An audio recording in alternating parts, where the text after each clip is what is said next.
Good morning from White House, Tennessee.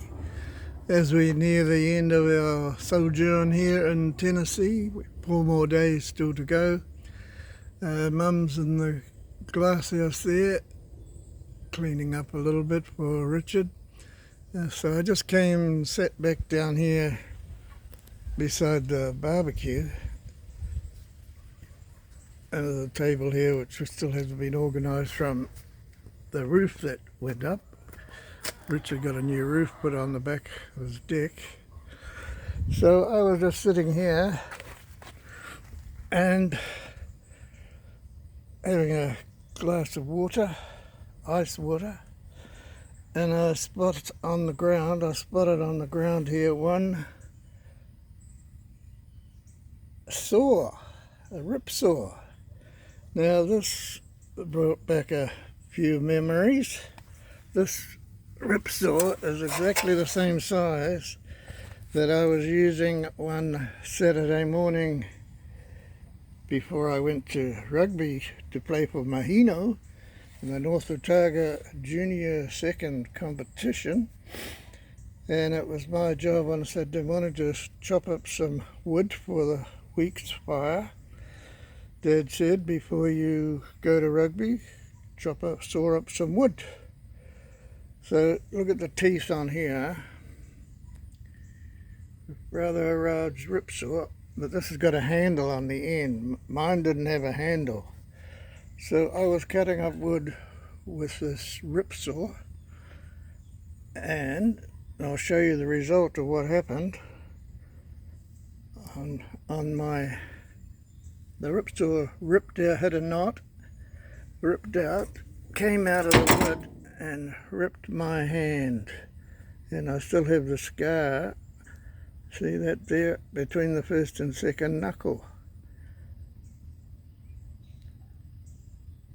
So I was home by myself, so I immediately went inside and grabbed the Dettol, the trusty Dettol bottle, gave it a good rinse in Dettol, wrapped it up with some old bandages that I could find, and proceeded to go and play rugby.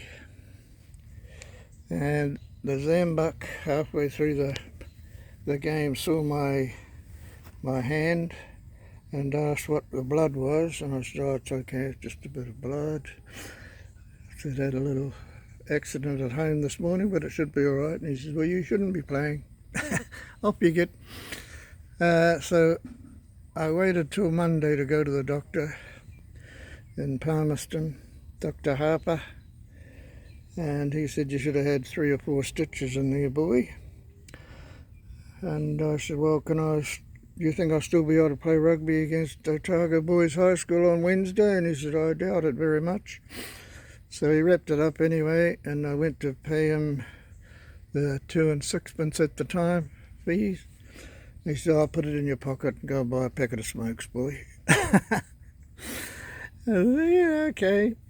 So anyway, I ended up wrapping it up really good for the Wednesday excursion to Dunedin, and still ended up playing rugby against Otago Boys High School, which is Richard McCaw's old school, and we beat them. So that was a bit of joy for us country boys going to town and beating the city slickers. So that's a ripsaw. It's exactly the same size as ours, except it didn't have a handle on it. So the story of the ripsaw from White House, Tennessee. So we have Monday, Tuesday, Wednesday, Thursday, 4 more sleeps before we jump on the big bird and return home. So have a good week. We'll enjoy the last few days here, and we'll see you next week. Bye.